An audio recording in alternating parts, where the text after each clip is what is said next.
Pour vaincre Shigaraki, le One for All devra être transmis. Et bien que l'explication est logique, donner la chose la plus précieuse qu'il n'a jamais reçue pour Deku va s'avérer difficile. Chapitre peut-être d'exposition, mais surtout un chapitre plein d'émotions, avec un Deku qui devient monstrueux. Et ça, on en parle.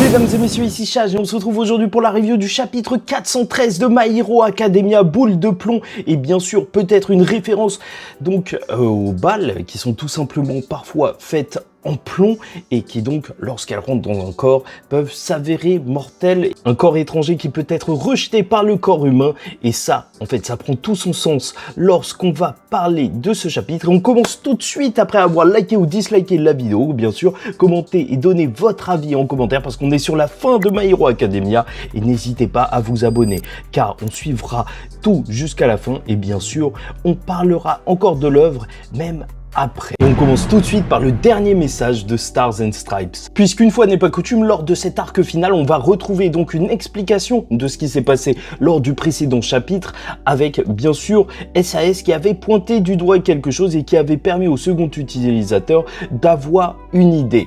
En réalité, donc, c'est dû au fait que SAS, lors de son combat face à Shigaraki, ne l'a pas seulement blessé physiquement, mais elle l'aura poussé tellement à bout qu'elle aura même blessé mentalement. Et ça, on l'avait remarqué lorsque, en fait, c'est carrément Tenko qui aura parlé à la place de Shigaraki. Donc, l'enfant qui se trouve au fond de son cœur, au fond du monde des vestiges, étant donné que, bien sûr, il y avait All for One aussi lorsqu'elle l'a affronté. Donc le reste des alters qui ont pu combattre, une partie de son identité a été mise à l'intérieur du All for One. Et on a le droit bien évidemment à tout ce rappel du monde des vestiges et de la connexion avec All for One qui fait que donc ils étaient aussi connectés au One for All dans un certain sens, monde des vestiges et compagnie. Et c'est pour ça qu'elle a pu transmettre un message à All Might. Juste qu'au fond, elle le voit, un gamin est en train de pleurer. Et bon, ça, il faut en parler parce que c'est juste montré avec 2 pages, sans texte même au début, et c'est tellement impactant visuellement. Tu vois vraiment que Horikoshi, lors de cet acte final de My Hero Academia, il est à fond dans son art. Les pages, elles sont glaçantes, voir bien sûr le corps, la tête, le visage donc de Stars and Stripes qui s'en va, avec donc le squelette qui s'affiche. Voilà tout ce qui se passe à l'intérieur du monde des vestiges. C'est à la fois affreux et plein de sens en réalité d'avoir une scène aussi symbolique, parce que c'était bien beau de la part de Deku de vouloir sauver Shigaraki, mais il fallait surtout savoir comment sauver Shigaraki. C'est vrai que c'était aussi assez étrange de voir le All Might aussi actif dans le monde des vestiges alors qu'il n'est pas mort, et là on aura l'explication, alors qu'il se trouve au bord de la mort, alors qu'il est en train de perdre conscience, alors qu'il a fermé les yeux et qu'il ne doit pas le faire, donc sa connexion est encore plus forte. Et alors qu'il est en train de se réveiller, tout devient clair. L'alter transmis de génération en génération, le One for All est en train de s'affaiblir, un petit peu en train de s'effilocher. Il le dit, il ressent le One for All comme lorsqu'il était à l'hôpital face à Deku, quand il avait une connexion directe avec Deku. Voilà, c'est comme si peut-être il avait encore donc plus de connexion avec le One for All. Ça veut pas dire qu'il va retrouver ses pouvoirs, enfin je ne pense pas qu'on va revoir All Might à son prime à ce moment précis, non vraiment pas. Et c'est toujours aussi drôle de voir que c'est Headshot en forme ver de terre qui a plus que 1 HP qui dira à All Might de pas tomber dans les pommes et de ne pas mourir. Non franchement, regarde-toi mec, enfin vers de terre. Et c'est vrai, personnellement, je trouve ce début de chapitre hautement symbolique et je trouve qu'il marche assez bien et même extrêmement bien, étant donné qu'on est en train de parler peut-être de la fin du One for All, et quoi de mieux que de montrer celui qui l'a fait briller, donc All Might. Et même au moins tout ce passage, ça donne un peu plus d'importance au personnage de SAS qui était apparu et qui a disparu aussi vite et qui a donc eu un impact peut-être résiduel, mais au fur et à mesure que l'histoire a avancé dans cet arc final, et donc on a quand même cette ultime indication qui devrait quand même faire la différence pour faire partie du plan final. Et rien que ça, bah au moins Voilà, ça rend le tout un petit peu plus facile à digérer. Et même Shigaraki le remarquera, il s'est passé quelque chose alors qu'il se trouve proche du mont Fuji, donc assez loin d'All Might. Les braises de la volonté d'SAS sont encore présents. Et de toute manière, elle avait dit, la volonté héroïque se transmettra encore et encore, et peut-être même à Shigaraki, et c'est là qu'on aborde le vif du sujet, avec le plan de Kudo, donner le One for All. Puisque bien évidemment, la dernière attaque de Shigaraki a envoyé valser Deku, il s'est envolé et il s'est écrasé littéralement au sol, ce qui permettra un petit temps de réflexion avec le second utilisateur. Il nous expliquera alors la sorte de planète, l'accumulation qu'il y avait à l'intérieur du monde des vestiges dans l'esprit de Shigaraki. Il expliquera que cela représente à la fois donc ses ressentiments, sa haine, ses souvenirs, sa rage, sa frustration, tout ça concentré mais surtout aggloméré et recouvert par sa haine. Oui, je sais, c'est plus figuré qu'autre chose. Mais bon, on va pas se mentir, le dessin d'Horikoshi, non mais vraiment, ce dessin de Shigaraki est juste magnifique. J'aime beaucoup trop son style graphique lors de cette case. Bon, et je vous avoue que j'ai tellement apprécié l'image que c'est moi qui ai fait cette colo de Shigaraki. Je sais pas ce que vous en pensez, mais voilà, on se donne à fond pour les reviews My Hero Academia. Donc il expliquera que SAS a provoqué une blessure mentale à Shigaraki qu'il ne peut donc pas soigner. Une blessure qui a donc littéralement ouvert une faille vers son esprit et vers le jeune Tenko Shimura. Et alors que maintenant Shigaraki a acquis la conscience d'All for One, il est peut-être trop puissant pour être arrêté simplement et il faudrait peut-être le détruire de l'intérieur. Aller directement vers sa conscience. Et bon, il va y avoir beaucoup de discussions autour du plan et surtout ce sera super cool de voir différents utilisateurs donner leur avis. N qui va dire que son alter de fumée c'est peut-être le moins utile, merci, oui, Horikoshi, et bien sûr juste les voir parler entre eux, voir All Might communiquer avec eux, même voir la relation qu'il y avait entre eux qui est retranscrit à travers leur dialogue. Tu vois le troisième utilisateur qui appelle le second Senpai parce que c'était le leader donc de la rébellion du temps d'All for One. Tout ça, ça fait plaisir, rien que dans leur dialogue. Mais donc ce qu'ils auront compris avec la fin de l'alter du sens du danger, c'est qu'un alter peut être transmis tout seul, et même si le Gearshift, l'embrayage donc du second utilisateur est devenu extrêmement puissant avec le temps, bah il a un énorme recul, et si Deku transmet l'alter, de toute manière le recul sera aussi transmis, donc peut-être qu'il ira même mieux, et si Shigaraki l'utilise, bah donc il se reprendra un recul encore plus grand. Oui, en fait, ça va continuer en fait cette notion de recul comme si l'alter avait déjà chauffé en fait et qu'il allait brûler encore plus.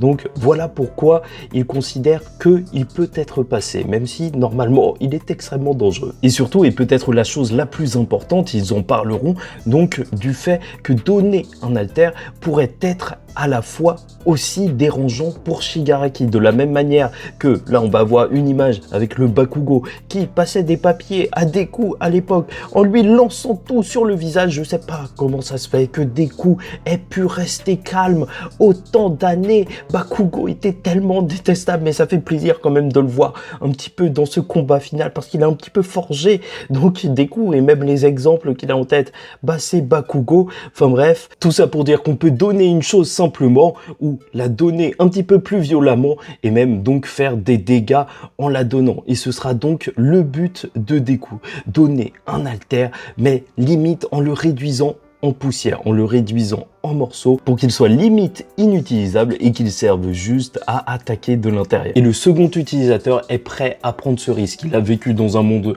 sombre où All for One donc dirigeait tout, sauf que ce garçon donc a apporté la lumière. Il a confiance en Deku, maintenant il a accepté. C'était celui qui avait peur justement de cette volonté de Deku de sauver, mais c'est celui qui est prêt à se sacrifier maintenant pour aider Deku à réaliser son souhait. Veut lui faire confiance et je trouve que c'est une belle évolution pour le second utilisateur qu'on avait vu et dont on nous avait expliqué l'histoire avec le premier aussi qui a eu un vrai parcours où on nous disait que c'était lui justement qui avait cette foi en l'héroïsme et qui avait tout fait donc pour transmettre le premier donc à avoir le One for All. Voilà, il avait cru en ce passage, en cette réelle volonté de héros et maintenant il se bat pour elle. Maintenant qu'on a le plan en tête, parlons de la réaction de Deku et surtout du Black Deku qui est étonnamment flippant, avec une détermination que garde Deku malgré tout. Et en réalité, ce chapitre, il est véritablement poignant dès le début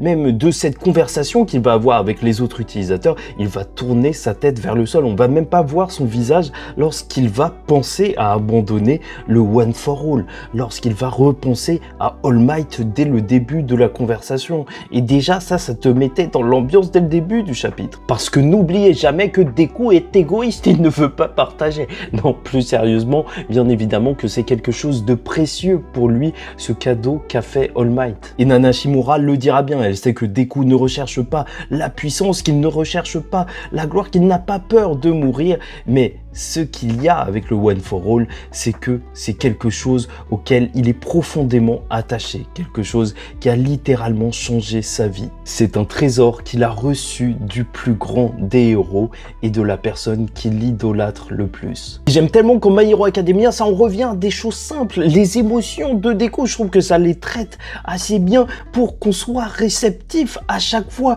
Oui, c'est un véritable trésor pour lui, ce que lui a transmis All Might depuis le début de la série, on le sait. Ça a changé sa vie, il a pu réaliser son rêve, mais c'est surtout la confiance de son idole qu'il a reçue en recevant le One for All. Et tu m'étonnes que c'est super dur et ça fait de la peine pour lui.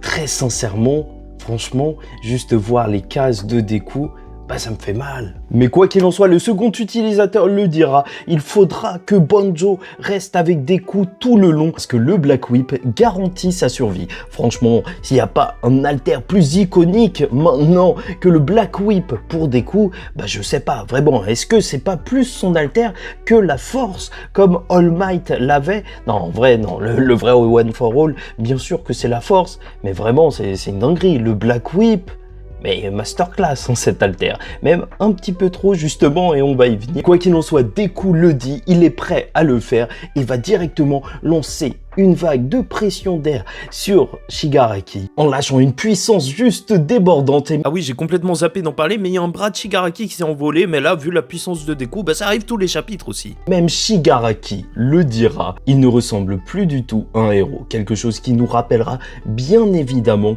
les paroles qu'on avait eues, donc lorsqu'on a eu l'arc du Dark Deku en fuite. Donc le Black Whip s'est mis sur ses muscles, sur ses tendons, partout tel une marionnette, et il est juste monstrueux. Vraiment, on dirait une page de fan, et j'aime trop le délire.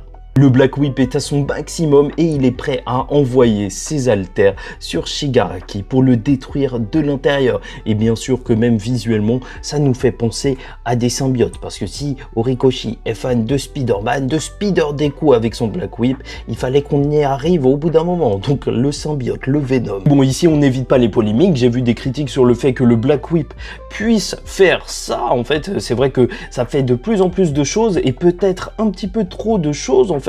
Se dire que le Black Whip il va jusqu'à ses muscles, ses tendons et compagnie, c'est peut-être un petit peu trop, ou ça demanderait peut-être des années de maîtrise pour faire ça sans juste se déchirer la peau ou autre, mais très franchement, je m'en fous. Oh purée, qu'est-ce que c'est bon de voir Deku comme ça. Je sais c'est débile, ça devrait être limite dangereux, mais je m'en fous, purée c'est bon. Et bon, même si le chapitre s'arrêtera sur ça, on peut se poser encore beaucoup de questions, comme étrangement c'est vrai le fait que le One for All et le All for One, déjà ils commençaient à se ressembler parce que le One for All avait plusieurs haltères, mais en plus là Deku peut les transmettre entre guillemets, même s'il le fait pas comme avec le All for One, mais vu qu'on sait que All for One et le premier utilisateur étaient des jumeaux, est-ce qu'ils auraient le même alter depuis le début?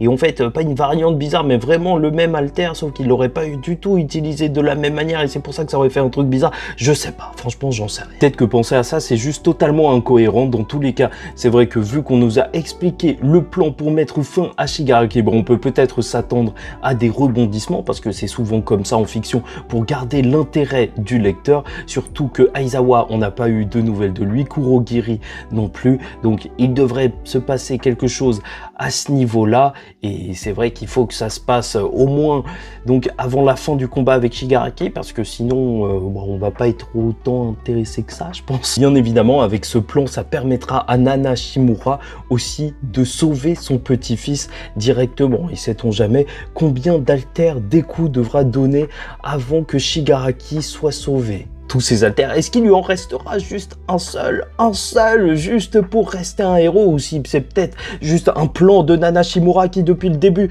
voulait que son petit-fils soit le plus puissant qui n'ait jamais existé parce qu'elle avait vu que Deku était trop faible pour gagner.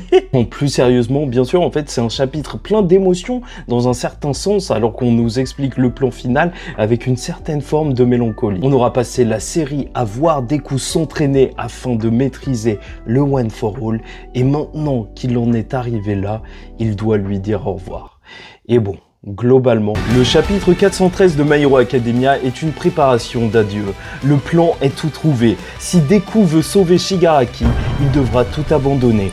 SAS a montré la voie dans le monde des vestiges, et pour sauver le jeune Tenko, Deku devra donner ce qu'il a de plus précieux, écraser les alters qui lui ont été offerts et les transférer en espérant seulement sauver une seule vie, tout sacrifier pour tendre la main à Tenko, et malgré la douleur d'abandonner son symbole d'espoir, il est bien déterminé à le faire, car il est tout simplement un héros.